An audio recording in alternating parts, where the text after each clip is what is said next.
very wide. It's brought Johann Zarco right back in touch with them again. So we have a three-way fight for second place. I think we know who the 112,000 fans have got their money on. If I was Jorge Martin, I'd be giving Marquez a bit of room on the face going into that Dunlop chicane. Yeah, Zarco, which of the Prima Prama Ducatis will be on the podium, or will it be both of them? We wind up there now to start. 2 laps to go, the penultimate lap on the way here in Le Mans. Marco Bezzecchi, you see him in the box, top left-hand corner of your screen. He has long gone. Marquez again, how much corner speed can he carry through that fast sweep through into turn 1? This time around, Martin can't attack him. Marquez getting everything out of himself and that Honda to try and hold on to this hard-fought second place. Probably one of the hardest second places that Marquez has had in his illustrious Grand Prix career. Well, the battle is now underway between Augusto Fernandez and Aleix Espargaro as a rather nervous Santi Hernandez looks on. Martin has to go into the museum corner. Oh, Marquez goes down! Marquez has crashed out. Listen to the groans. And that has put, well, initial groans and then 2 cheers of joy, because the French fans know that Marc Marquez's late mistake has put Johann Zarco onto the podium here in France. They weren't cheering the Marquez crash, they were cheering the fact that the result of it is Johann Zarco is on course for a home podium from the back of the 3rd row. What a way to mark 1,000 Grand Prix in our history. High drama from start to finish in this 27-lap French Grand Prix. There's maybe still more to come, but Johann Zarco finds himself on the podium here. The French fans are on their feet. The number 5 flags are waving proudly. Oh, dearie me. That's going to hurt. That is going to hurt big time for Marc Marquez. It just shows, Lewis, he's constantly on the limit, on the edge. Every time Jorge Martin's got through, Marc Marquez has been desperate to go with him, latch onto his rear tyre. There's late drama, late heartache. After everything that Marquez has done this weekend, you don't feel like he deserved that one. A mistake's a mistake, but that feels like it was cruel. Last lap underway then. Marco Bezzecchi in cruise control.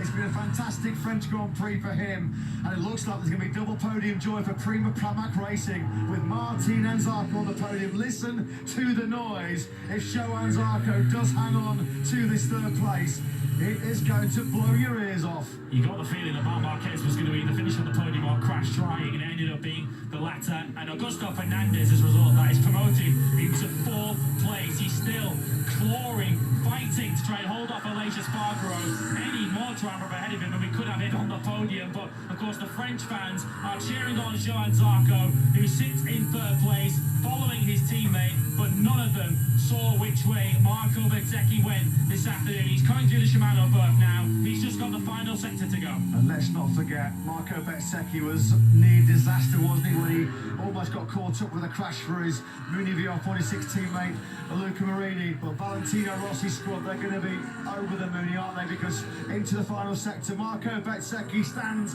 on the brink of history. The fans are going to be in raptures as Johann Zarco will take a podium. But our 1,000th Grand Prix did not disappoint, did it? There is 15 times world champion, MotoGP legend, congratulating, waving the checker flag. Marco Bezzecchi wins a phenomenal French Grand Prix. High drama. Jorge Martin, after his incredible fight with Marc Marquez, takes 2nd. Johann Zarco does take a home podium. The French fans absolutely love that special moment for Zarco. Augusto Fernandez takes a stunning 4th place. Aleix Espargaro 5th. Brad Binder from 16th to 6th. Quartararo 7th. Gian Antonio 8th. Nakagami 9th. Morbidelli 10th. But where on earth do you start to cover off the story and tell the tale of our landmark 1,000th Grand Prix? There are the French fans. The flares are going off. The Zarco flags, they are flying high, because he was the big benefactor of the late Marquez spill. He takes 3rd place. And Marco Bezzecchi, that's a special moment for him. You'll never be able to take that one away from him. Marco Bezzecchi with the special commemorative celebratory 1000 GP flag, after he avoided all the early drama and he was able to get to the front. Absolutely awesome performance by Bezzecchi. His first dry race MotoGP win, of course, as well. Congratulations to him. Confirmation on your screen, the 1000th GP. He's our MotoGP winner. Lewis, that was an incredible race. It felt like it was the perfect way to show what a great show MotoGP is after 1,000 Grand Prix. Absolutely awesome. It felt at times as if we crammed 1,000 GPs worth of drama and entertainment into one Grand Prix.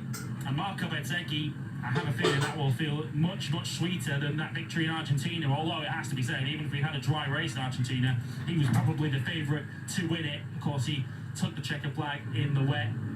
And we asked the question about Marco Bezzecchi, is he a world championship contender? Well, he's proven already that it was no flash in the pan, and what a day Hervé Poncharalas had, without spoiling too much as to what happened earlier on today. Of course, he's got an interesting motorway. He's taking over presenting duties for Ziggo Sports by the looks of it, so entertained he is in pit lane. But how proud must he be of his rookie, Augusto Fernandez, who's been doing a very fine job up until now. 4th place in what is just his 5th MotoGP start. And these are special moments for Johann Zarco and the mass throngs of French fans who packed into this Bugatti circuit in Le Mans. They came here not just hoping, they came here expecting to see one of their home heroes take a podium finish. That's exactly what Johann Zarco did from the back of the 3rd row in 9th place. Got to be in to win it, haven't you? And he was the benefactor, wasn't he, of the late drama involving Marc Marquez. But what a job by the brilliant Bezzecchi. Let's see, I'm sure he had no voice yesterday. I don't think he's going to come back now. Pablo Nieto, the mini golf, is his team boss for Simon. He's getting a bunch of hugs from other team managers. Pablo, tell us what you think of Bez's amazing ride today. Incredible. I don't have any words for this. Incredible, because yesterday the race was a little bit difficult for him, but today he feels very good. He made a very good start, and that was our main point to work. And I have to say thank you to the team, to Ducati, to everyone. So, and thanks to him. Big congratulations. Thank you very much. Yeah, great job. Thanks, Simon. Thanks, Pablo Nieto. When you look in the history books in a few years' time and look at this French Grand Prix, not knowing it's the 1,000th Grand Prix, see Marco Bezzecchi won it by 4.2 seconds. You might think, well, that was a bit of a dull affair, a bit of a tame affair. It was anything but, was it? Let's not forget, Marco Bezzecchi was so close to disaster with Luca Marini. He had to drop one position for his aggressive move on Marc Marquez. It's not the result that Fabio Quartararo wanted in front of his home crowd. He acknowledges their vociferous support. He acknowledges their passion. And this will be a tough one, a bitter pill to swallow here. Quite right, Marc Marquez is getting a round of applause from HRC staff and Repsol Honda officials, because he laid it all on the line, didn't he? We thought it was going to be just his 2nd podium in the last 14 Grand Prix. Alberto Puig, he appreciates the effort, he appreciates the skill, because Marc Marquez was just riding out of his skin to keep that Honda in that position. But as long as he did, Lewis, it was remarkable. You could see there as he sat in his chair, he was physically spent when he returned to the Repsol Honda box. And ultimately, I think when he settles down and looks back on this, he'll say it was a good weekend all told. The pace he had, the fact that he was able to battle for 2nd place until the penultimate lap of the Grand Prix. This was the moment where it all went wrong, fortunately, for him at the Museum Corner. Not the first time he's crashed out of a Grand Prix here at that particular corner. But what a ride he put in, what a battle he put in. That guy. He's a monster, isn't he? He's just nothing but the ultimate warrior, isn't he? When the chips are down, he's had so many problems with his motorcycle, so many physical problems, but he's always there. Brings something extra to the show, doesn't he? That Jorge Martin there, the Pramac Racing team are going to be absolutely ecstatic, aren't they, with a double podium. But this young man, Marco Bezzecchi, well, you know what, Lewis? The moustache can go at least. Balapan penuh drama di Grand Prix ke-1000